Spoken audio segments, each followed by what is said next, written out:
Good evening, ladies and gentlemen, and welcome back to the Bourbon Basement. I'm Ryan. And I'm Steve. And what in the world happened just now? I'll never know. Oh, Is it happening again? why isn't it up here on this thing? Because I have to refresh the page. Okay. Don't tell me it's happening again. I don't want to hear it. I think it's happening. It looks fine over here. It looks fine. All right, keep talking then. It's way delayed. Oh, It's always delayed. Is it that delayed? Yes, it's got like 15 seconds. All right. Anyway, guys, I don't know what happened. I want to formally apologize. It's not something that I can control, guys. That was a Wi-Fi problem. That was a networking issue of some kind. That was not me. Just putting that out there. So apologies, even though I couldn't control it. Sorry we're late. You couldn't hear what we were saying, but we were No. saying, all right, technical difficulties, timeout. But Yeah, we was doing all that good stuff. So apologies for anyone that was tuning in. We are live again. We are a little bit late now, but we're going to carry on like nothing ever happened and pretend like it never happened. That video is deleted now, so it didn't happen. You all can pretend like it didn't happen too, and we're perfectly on time, right? Yeah, we're fine. Like We're nothing's fine. happened. All right. So Let's not get on only with it. not only are we at it, it's because we did it on a different night. It's because this isn't Friday night. It's still my fault. It is your It's fault. still my fault. Okay, All so right. it's his fault. We're pinning it on him. He made us do it on a different night. Thursday, it's cold here. I want to get somewhere warm. This is what we were trying to explain before. Yeah. It's his fault once again that we're having to do it on a different night, and it'll also be his fault next week because we're also not going live on Friday next week either. It'll be Saturday. It'll night be at- Saturday at because he'll 6. still be gone. Saturday at 6. They're going on a vacation, living up their dreams. You know, I'll be stuck And if here. I'm not here Saturday at 6, you'll go on your own. If live. you need to tell me that you're not going to be here Saturday at 6, and I'll just go live by myself That's on what I'm Friday. saying. Okay, well, that's fine. Friday live. So I ain't doing it. no. He'll let you know. He'll let you All right, know. guys. It's up in Technical here. difficulties out of the way. All the Thursday night mumbo jumbo out of the way. Thursday Welcome night back. live. Welcome back to the Bourbon Basement. We're going to be doing a tasting of Frank August today. As long as everything else goes smoothly, we'll get through this live stream. So far, so good. Woo! I've been All looking right. over here peeking. It's so far, so good. Take over. All right, Chieftain. so Frank August. How many people know Frank August? I do. Well, Frank August is the newest or the youngest or the newest distillery that we have. What is it? We got a comment. Quit blaming my dad. No, I'm not going to quit blaming him. This Who- is all his Who was fault. the comment from? I'm not supposed to say, I don't guess. Anyway, We got a dog back here. you are the technical genius behind all this, right? I can't control networking issues. I'm not It's Spectrum. all right. I'm not AT&T. I ain't. I don't That's get all paid right. enough for that. All right, so Frank August.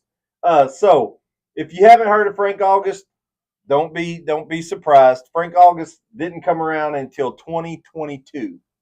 Very So new. Frank August came around in 2022, and they bottled their first bottle also in 2022. So it is the newest one that we've done. And if you wonder how can Frank August come around in 2022 and still put out a bottle in 22, well, they are a non-producing distillery. And we've talked about them before. We talked about it in our Calumet episode. They go around, they buy barrels from other distilleries. You got a compliment on your bar too. Oh. Not to interrupt, but Thanks. just keeping updates. So they go around and they buy barrels from other distilleries that sell them off. Of course, they taste them and get their taste profile that they're looking for. Then they go back, and depending on what they're making, this one is a small batch, and it's made with 10 to 15 barrels. So they find the 10 or 15 barrels that they want to mesh together that taste well, and that's how they bottle this stuff. So that's what a non-producing distiller does. Frank August is the most secret non-producing distiller that I've been a part of. Their bourbon is sourced from undisclosed. Their mash bill is undisclosed. Ooh. All we really know is that this is distilled, aged, and bottled in Kentucky. Now, there are some theories out there from some experts that tasted this stuff, and they have said Four Roses, and they said it tastes like the OESV mash. And if that makes, or recipe, the OESV recipe, does that sound familiar to you? It does. It's right behind. Well, It's empty over there. wow. He finished the bottle without even telling me. But you know what that was? If you go back to our video, the top 10, that was my number 1 and your number 4 pick.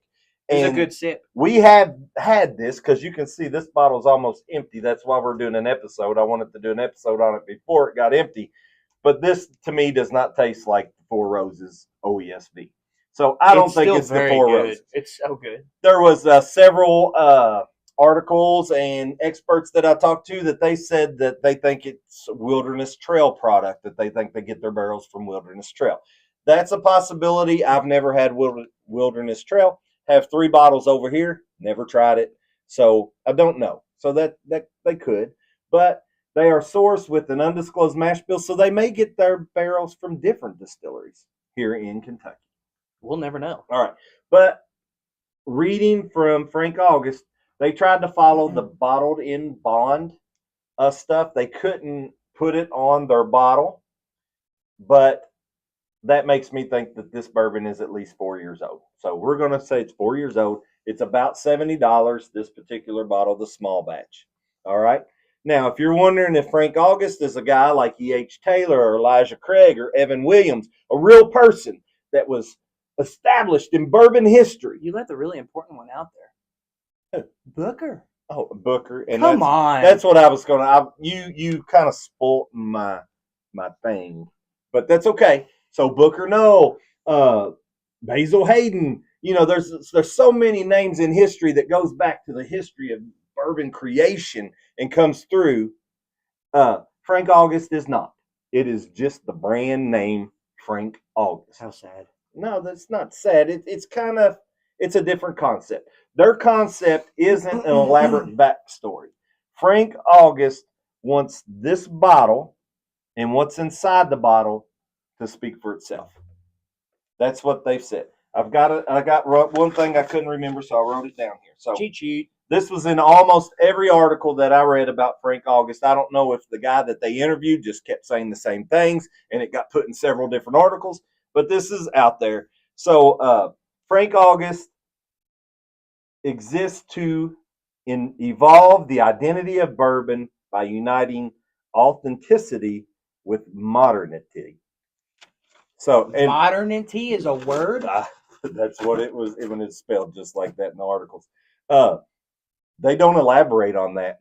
That's what they go. So that leaves you to decide what you think that means. And to me, I think it means that they source barrels from established distilleries. They get aged barrels and they take them. So that's your authenticity. And then I think the modernity is how they mesh them together and I wasn't prepared for vocabulary. I know. So your non-producing distillers, is that going to be a thing? Is this what bourbon is going to become? No. You're going to have your established distilleries, but then you're going to have the non-producing distilleries for that they create. I mean, I would imagine it's hard to start your own distillery nowadays, just because there are so many established ones. If it's easy, I want to do it. I want to go buy barrels of bourbon, mix them together. All we need is if anybody out there a small loan of if you all have a lot of money, we can create a bourbon basement bourbon. Sponsor us. We'll get some cool looking bottle and some cool looking label, and we will mix this stuff up as a non-producing distiller and try to sell it. We've got our work cut out for us though, because I'm looking around here, and that if you all ever wonder why I'm looking this way, I'm looking at shelves and stuff, just getting ideas for future episodes and stuff. But there's a lot of good looking bottles in this bourbon basement. Like, we've got our work cut out for us. Even this one, simple yet sleek. I was going to say elegant. It's simple and elegant. That's my statement about this bottle. That's a good looking bottle. So simple. Just we're going to talk about that bottle a little bit, and I'll do it while he's showing it. So this bottle here, all you can really see on this bottle, and it's hard to see, is Frank August on the very bottom. All right.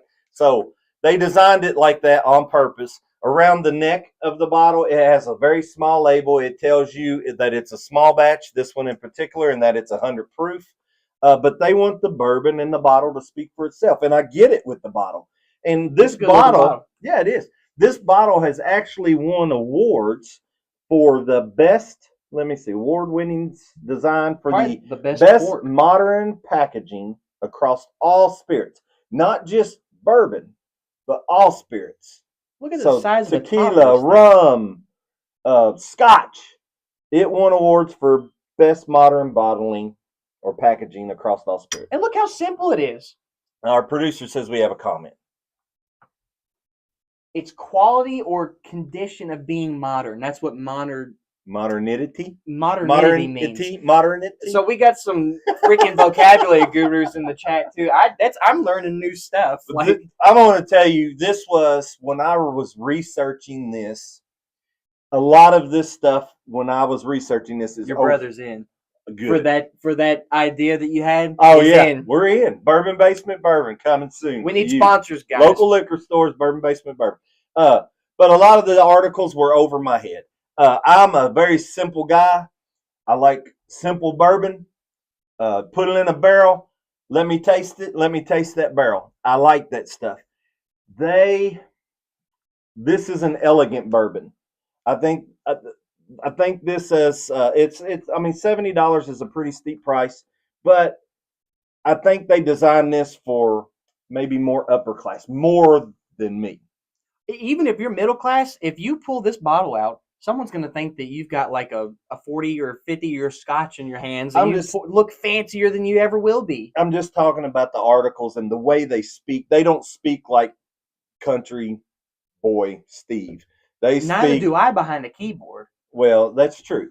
That's true. But these are okay. So I'll get off of that because this is a good bourbon. I'm going to tell you right now, it's a good bourbon, and I don't want to take anything away from it by being non-producing distillery. I am all for producing your product. I'm all for Woodford. I'm all for Buffalo Trace. I'm all for that.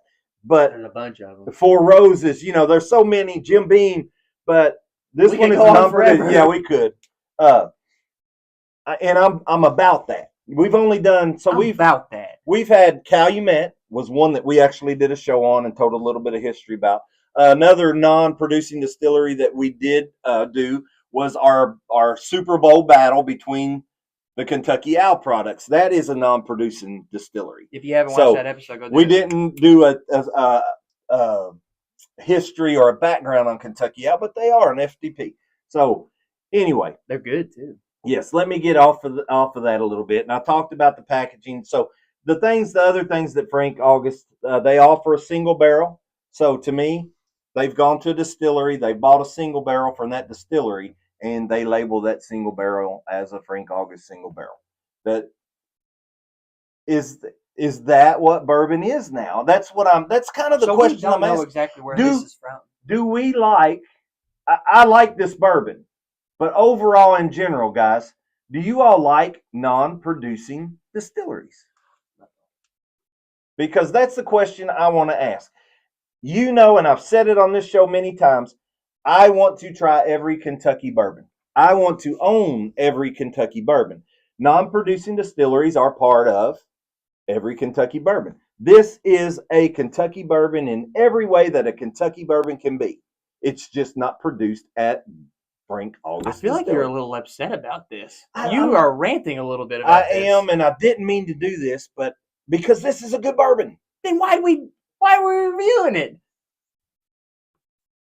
Because we want to taste it and share it with others. Okay, so they make single barrels. They make small batches. They make experimental case studies. They call them case studies, and that's where they're experimenting with different finishes. So there's several different bottles of this you can find. Only been around since 2022. Don't know how many bottles are out there. So I guess I'm finished ranting. This bottle. You need a drink of water after that? What I was going to say, and to me, history is a big part of bourbon, right? The history of how that bourbon has survived Prohibition, how it's come through the years, how it survived the downfall of bourbon, where bourbon wasn't even considered a spirit, a top spirit anymore, and just making it through all that history. And I was going to tell you that Booker No and Booker's bourbon, the stories that I read about Booker have made me appreciate that bourbon so much more. So when I drink that bourbon, I don't even have to think about those stories. It's like I'm drinking that history, and I'm drinking all those good stories about Booker No. And Man, I wish I'd met that guy. I've said it before. I wish I knew him. And I still, if anybody ever sees one of these shows that did, I want to hear your stories about him because that dude, from everything I read, was awesome. Stand up guy. He was awesome. But anyway, we're talking about Frank August, Oh. not a dude. Another side note, did you see where, I forget, some kind of building collapsed? Was it at Jim Beam? I didn't see that. One of my friends sent me an excerpt. Of course, it was on social media. I don't know whether to believe it or not because it was kind of shocking. But it said, "Rest in peace to all the bourbon that was lost in this building collapse." And I think it was at Jim Beam. Someone correct me if you've heard anything about that in any way, shape, or form. That was a couple days ago, I think. I think that was Tuesday. That's way off subject, but yeah, that's crazy. Well, I thought it just came to my head talking about bourbon and stuff. I thought that was kind of a big thing to mention. So if anyone's heard anything about that, let me know if it's true or not, because that is very disappointing. Yeah. So Anyway. A funny thing about this bottle, and the only history I have with this particular bottle of Frank August, is this. I had this bottle in my shopping cart at Total Wine. I was going to buy this bottle. Why? Because it looks it looks awesome. Do you need any other reason? Simple, elegance, awesome. The bourbon, it's a fantastic color. You know, it's just great. Well, and then my brother ended up getting this for me for my birthday. So Woo-hoo. Thank you, brother. I appreciate it. And he come over and we tried this, all three of us, right? And we put a hurting on that bottle. That's all that was left of it. I think I've drank a bottle since then, or a bottle. He's had one glass since that night, so you can tell that we had a good hurting on it. It's a good bourbon. We're gonna just go walk through our tasting, and give you what we think about this thing. And so let's go ahead and get into it. I'm kind of afraid to hear what you think about it anymore. No, I love it. I love the bourbon. I just wanted to know what you all think about non-producing distilleries. We know what you think about it. I've never been a fan, but this one has changed my mind about non-producing distilleries. Did you think Calumet was very good? I enjoyed Calumet. Calumet was okay. The 15-year was a lot better than the 15-year I really enjoyed. The regular small batch I thought was a pretty good low-grade bourbon. A pretty good, affordable. Now, I did enjoy the Kentucky Owls. I enjoyed both of those. I know they're hit or miss. Anyway, guys, I know that it is Thursday, and some people have to wake up for work. You don't have to drink too much, but we are going to pour into this, so we invite you to take a drink with us. I know that normally works out better for a lot of people on Friday nights, but, you know. Man, I'm glad that you remember, because I didn't remember again. We're inviting you now to take a drink. We said we was going to put a sign up, but we didn't do it today. No, we don't need no sign. We'll just remember you pop that cork. See if it makes a sound now. It's been open a few times. I don't know. This one might not, for such a big cork. Oh, very silent. It's very low pitched, though. That is a deep cork. Boom. It sounds like a little bass drum or a gong or something. We should have put some reverb on it. Editing team just go like, boom. But look at the size of this top, guys. Like, can you get a load of that thing? It's heavy, too. This is a soft cork. Like, you can push this one in. Feel that. You can squeeze it. Boy, it is soft. It's like spongy. Maybe that's why it didn't pop as much. All right. Look how small the pour looks in the top of that bottle. It looks so goofy. I've been excited about this one all day. I did really enjoy this bourbon. This is a good bourbon. And it's a typical. I made a horrible mistake. You touched the glass before you took it to the thing. I made a horrible mistake, guys. I'm gonna try to save it. I polished these glasses so they look good on TV. Oh my gosh! And then we fingerprint these things like crazy. All right, I think I saved it. Well, I get some typical bourbon notes out of this. Caramel is definitely there at the front.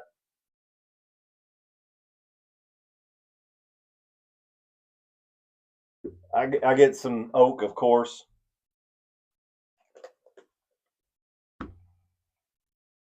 Oh, okay. Yeah, caramel, vanilla, oak, and some spice. Okay, so it wasn't that important. I've been informed that it was a partial building collapse at Jack Daniel's, so not bourbon. So we don't care. And it's in Jack Daniel's. It's not even a Kentucky It's bourbon. not even Kentucky. I just heard, but I swear it said Jim Beam, but thank goodness it wasn't. At least it started with the J. You weren't all wrong. I was I was just in You the were wrong state. so close. I was in the wrong state and the wrong whiskey. But they both started with J. They did. Yeah. So I'm going to give myself a little bit of credit. Thank you for informing me about that because I wasn't 100% sure. I've done my smell. I'm getting normal notes. I'm not pulling anything. Did some spilling the night. Oh, look, you can see the tears in the bottle. In the bottle. Wow. Well, it does have nice tears. Yeah. All right. I'm getting a lot of caramel. I'm getting the oakiness. Yep. I'm getting a little bit of coconut, actually. Coconut. I didn't get that.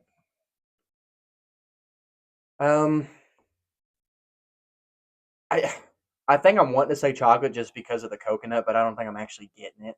I think it's more caramel that's overtaking that. Apple. There's a mix of flavors in this. I can see the apple. I'm not smelling it real strong, but once you said apple, I can get a little bit of apple, like just a Granny Smith. Yep, a sour apple, not so much like a Golden Delicious. Yeah, it's got a good smell. I don't know why I'm breathing in so hard. They can probably hear that. I can hear it. But maybe that's what you got to do, guys. If you want because I was throwing out smells like that. It doesn't have a big alcohol-y, fumey smell, so it doesn't burn a lot. No. It is 100 proof, guys. I think I mentioned that. I'm going for number 1. I watched a video. I know that some of you all with me doing that have seen that video, and it's the best thing ever. It's the best video I've ever seen. All right, so what? Let me go over our tasting first. Our tasting steps. No, tell me the video. What? Okay, so hear me out, guys. This is off subject, but it's funny. So it's on the social medias if you all follow those any. But it was on my feed one day, and it was how to taste. He was doing whiskey. Yeah. But it said how to properly taste whiskey. He said, so what you want to do? You take your glass, pour a little in, throw it out. He literally swirls it around. He throws it on the ground, and then he goes, because you don't want any air contaminants really getting in the way of your whiskey tasting element here. So then he pours a little more in there. He goes, and you want to do 4 things. He goes, you want to introduce yourself. He goes, hello. How are you? Very well. Thank you much. And then sets the glass down. So he does 4 smells. Was he serious? Yes. He's a British guy. He was serious about throwing it out? I guess, because he did it. But that's your 4 smells. It smells. wasn't a comedy video. It was a serious do this. Tasting thing. So don't throw your bourbon out. Don't throw your bourbon on the floor, guys. But so he does his 4 sniffs and then sets the glass down. And then when he talks about the distiller's water, he goes, now most people will just pick it up wandy dandy and pour it in, but this is how you ruin whiskey, is what he said. He said because 6 times he's ruined his whiskey because someone's put it under a warm tap instead of a cold tap. And then he goes like twice in England, twice in America, once in Scotland, and twice in France or something like that. And then he goes, so you want to add very little bits, and then that's where the video ends. Oh. It cuts off right there. So it's an actual video that someone had taken an excerpt from. Maybe he had technical difficulties like we did earlier today. It was a short video. I thought it was the funniest thing, guys, when I was watching it. Well, that sounds hilarious. I wish I could see it because that sounds like a comedy video. But here's the thing. He drank his bourbon the way he wanted it, right? And that you drank your bourbon the way you enjoy it. All right, now let's get on to the tasting, guys. I'm sorry I rambled, but it was the funniest video, and I got to thinking about that, and it choked me up a little bit. So when we do our tasting, I just did mine, and I think he's on his second. But when we do it, we'll do 2 acclimation tastes, which is getting the burn out of the way. And I can tell you right off the bat, this one doesn't have hardly any burn, even on the first sip. It's very smooth. So smooth for 100 proof. So the first and second sip is literally going to be nothing but coating your mouth and your taste buds getting used to that burn. So when you go in for your third sip, you can actually start pulling in some flavors out of the bourbon that you're drinking. So you've already done 2. I'm going in for 2 right now.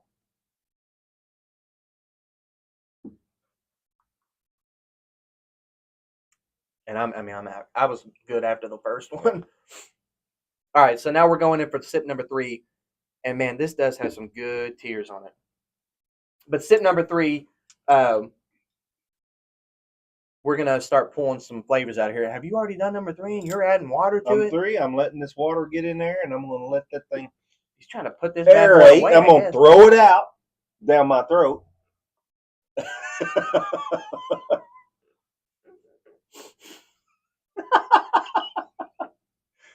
Can you imagine if he was like, okay, throw it out, and he shows his buddy on the floor catching it? Yeah, because he ain't going to waste that. It was so good. That Love the show. Appreciate you. Appreciate everyone that tunes in to us every episode that we do. We try to keep it as interesting as possible, and you know that we're both idiots, so it works out. Do you want to start, or do you want me to? Go ahead. All right. So the taste is true to the nose. I think I get the vanilla and the caramel. I get a little bit of spice. I'm kind of pulling some rye bread out of it, though. Do you kind of get that? Is that the sesame seed kind of thing that I'm tasting? Because it tastes like a Big Mac bun to me. Really? Well, that's the bready taste. So I'm getting some. I am getting some bready. It's got a slightly dry finish, in my opinion, but not really dry, if that makes sense. Yeah. Like, I don't feel like I need to take a drink of water, but it is a little bit on the drier side. Well, I get that, but from the spice to the sweetness, it's really balanced and good. I'm getting a lot of chariness up front on my first tasting sip. I didn't get the char. I mean, I get a little bit of the oak barrel, but I don't get like a heavy char. I mean, I'm not talking like double oaked kind of char or anything, but it comes out. But we didn't talk about the color of this thing. It's light. You think it's light? I think. Well, it might be because the bottle's almost empty, but maybe it's the angle that I'm looking at it. I liked it, but I thought it was a medium. It's darker than the Kentucky Owl that we had last week, but it's a lot lighter than, say, this Rebel back here. So I mean, it's kind of a medium. Medium amber. What are you getting? Are you getting that apple that you smelt? Because I didn't get it. I'm getting a little bit of apple. I'm getting the chariness. I'm getting more vanilla than caramel now. The caramel doesn't really come through on my palate like it did on the nose, but it came through fairly strong. I get the caramel really heavy on the palate. See, like that's like the most thing that I taste is the caramel. It's not coming through as much for me on the taste. And then I'm picking up more cherry than apple as far as fruitiness goes in that standpoint. But I'm still surprised. Like, I smelled the oakiness, but I'm surprised at how much the char actually comes through for me, like up front. Like, it's the first thing I tasted. So my drink was finished a long time ago, and as I've sat here and I've talked to you, I get kind of some brown sugar. It changes. Yeah, I get some brown sugar in there now, so it's setting with brown sugar. But I've added water to mine already. And I put 4 drops in mine. I'm going to go for another smell. Where's that coffee? This is just distiller's water, guys. It's just boiled and purified water. It doesn't have any additives or anything like that. It just doesn't change the flavor of this whatsoever. It just changes the dynamic, which in turn can bring some out. Which in turn can bring out different flavors from the bourbon that you're drinking. See, that's different. I get a lot sweeter. That's sweet. And I'm pulling out some of those breads that I tasted. And maybe it's because I tasted them already, but I'm pulling the bready. Was that a hurricane? Oh, man. What in the world is going on over here? It smells good. It smells better with water, but I liked it neat so much. I'm going to try it now. I'd like the smell a lot better with the water, too, actually. I don't think that I added water to this one when we tasted it the first time. This is the first time I've added water to it. Man. The water brings out so much more sweetness. It's so sweet. I get a lot of that brown sugar at the beginning, maybe a little bit of malt. There's some malt in there. I'm still getting a slight bready taste, but it's like honey bun bread now instead of a real honey sweet. Yes. Man. I don't taste honey. I still get that caramel, but I'm tasting all that fruit that you tasted without the water. See, I'm still getting fruits. I'm getting a big fruity taste with that. What's the what are they? I think it's baby food, actually. The things that dissolve in your mouth, that's kind of what they taste like. Maybe banana. Maybe banana's why I'm thinking of that. You go around eating baby food, or do you just remember what it tastes like from when you was a baby? I think I remember what it tastes like. It seems like a pretty like core memory, you know. I mean, the granddaughter, she's 4 now, so she don't even have the baby food. Were you still in her baby food? No, Is that why she's so small? no. Who are we talking about? Our granddaughter. Your My niece. niece. I think this is a suggestion. It says have a guest on that normally doesn't drink bourbon. That's a good suggestion, and we have actually thought about that and plan to do that someday. And we said we was going to get some episodes under our belt. I think this is live episode number 20, if I'm not mistaken. Or 21. I think it's number 20. And then, see, it's thrown us off because we used to only have live episodes, and now we have one video and a few shorts. We have some videos and some shorts, but I think this is live episode number 20. So the future's looking up. We got to start. I want to do something. Let's go ahead and grade this, and then I want to hang around for just a couple minutes because I know this isn't Four Roses OESB. But are we going to guess what it is? Well, I told you that the experts and stuff said it tasted a lot like Wilderness Trail. So I've never had it. This Frank August, they tried to follow bottled and bond in 100 proof. I want to open our bottled and bond Wilderness Trail, and I want to give it a side-by-side comparison. You don't have to, but I want I'm not going to, but I'll let you do it. Yeah. So I'll go first on the ranking. I think you went first last time. All right, rank it. Color, I think it's mid-grade. I mean, I'm not going to dock it for that. I think it's still a nice color. The bottle is fantastic. The smell is outrageously good.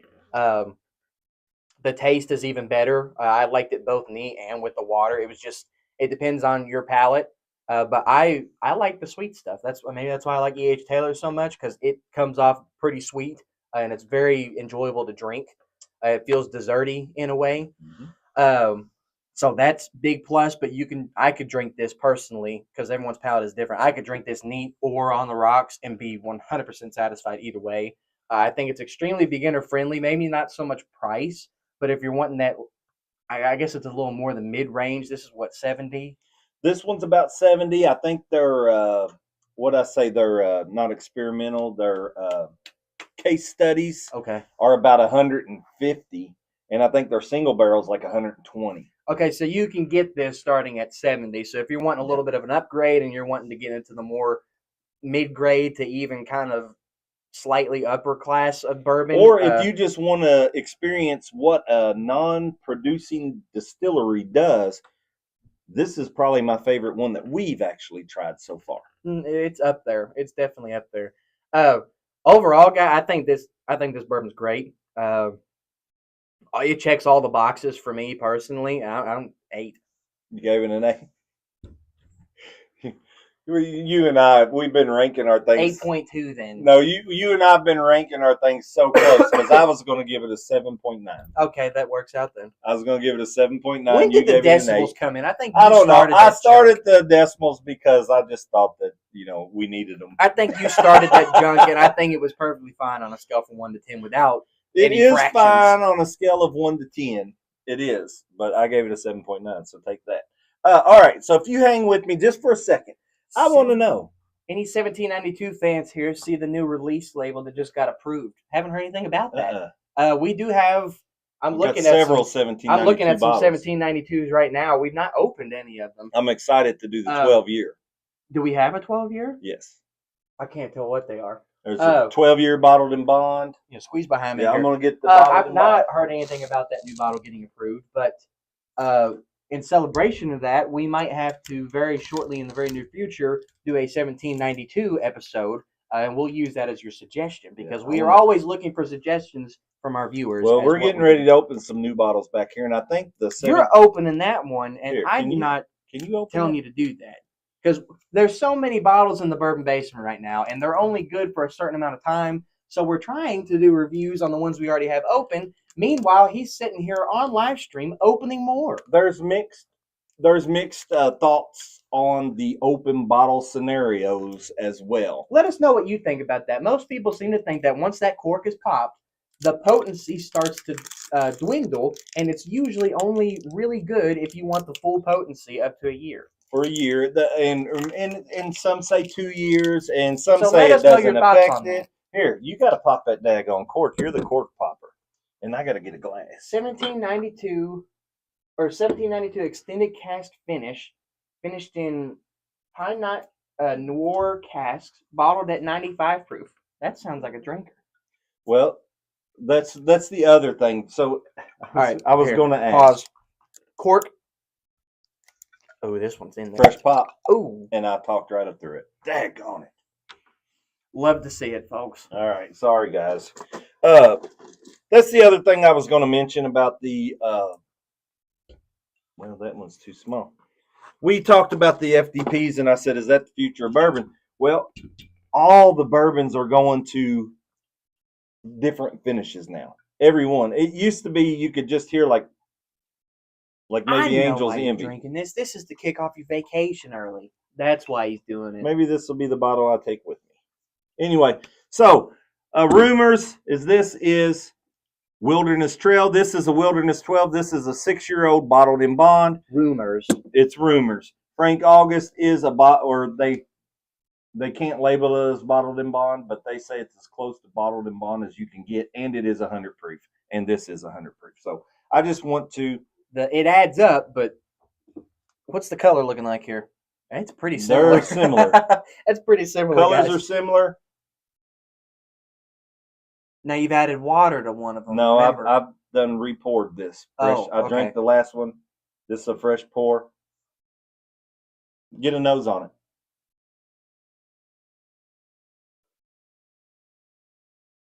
it. There's differences. There's a little differences in this one here. There's differences. All right. I don't think it's straight up this. Are they allowed to mix and match? Mm-hmm. Are they really? I think that's what they've done. I think and I can't say they get any from Wilderness Trail, but this is just rumors, guys. You're not hearing it from us. Any non-producing distillery can buy bourbon barrels from any distillery they want, and they can mesh them together. And I think that's why they don't display their mash bill, so you don't know what distilleries they get them from. And if you get one that's 70 corn and 20 rye and 10 malted barley, and another one that's 75 corn, 15 rye, and 10 malted barley, you can't really have a mash bill on it, right? Well, I mean, it makes sense. So I think they're getting stuff from different distilleries and mixing. That's probably why these people can't determine which one it is. Because experts with expert palates can usually tell where they come from. Well, guys, if you haven't already, I'm going to take this moment. Like the video, guys. Like the stream. It helps push it out to more people. Way different, guys. Yeah, I don't think that's the right thing. But if you haven't already, make sure to like it. Go back and watch some of our other live streams. It helps push the videos out to more viewers, and maybe we'll have some more new chatters like we've had tonight in the chat in the next stream. Even being on Thursday night, I think it's been fairly successful. Yes. Well, I mean, I've enjoyed it. Have you enjoyed it? Sure. That's why we do it, right? I mean, I like to get people to watch us, but. So that being said, guys, you heard it here first. The Bourbon Basement does not think that Frank August is this Wilderness Trail or Four Roses. I don't think it's a OESV. Maybe they mix some mix and match Trail. A little bit of everything. Maybe they mix some Four Roses, but it's not. For any of the rumors that's saying it's just straight up this, we don't think that's the case at all. I don't think you can't believe everything that you hear. That's why I had to be double checked on that Jack Daniels thing that I heard about earlier. I didn't know if it was true or not. I just had the wrong distillery and the wrong state. But it did start with a J. So it did start with the J, and there was a building collapse. So, but did you give your? Oh, I didn't. I mean, you already exposed what your ranking was going to be, but I don't think you ever. Yeah, I don't think you ever finished what you were saying. All right, so I love the bottle. The price is $70. I don't know what I'm doing.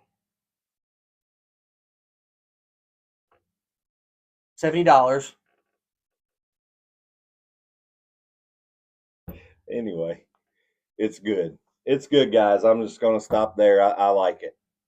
I think it's a good medium grade bottle. If you haven't had the chance to try it, I definitely suggest that you do. I don't think that you're going to be regretting buying that bottle.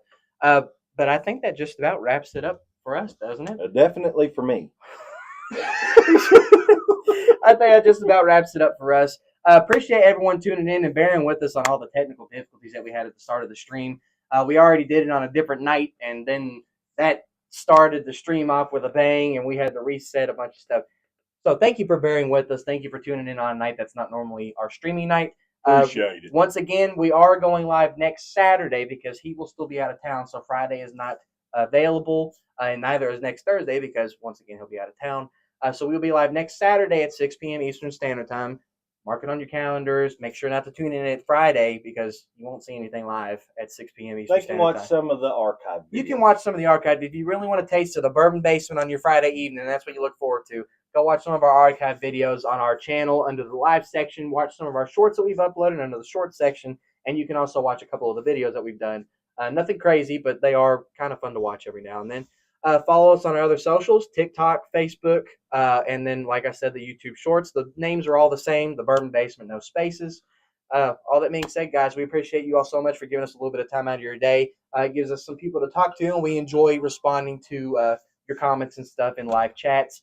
If you have any suggestions, like news about Whiskey Had, about any future videos that you'd like to see us do, be sure to drop them in the comment section, guys, of this. And all that being said, guys, why drink alone when you can drink with us? We'll see y'all next Saturday, 6 p.m. Eastern Standard Time. Hey, can I have a hug? No. Come on. All right, I'll enjoy another Kentucky hug.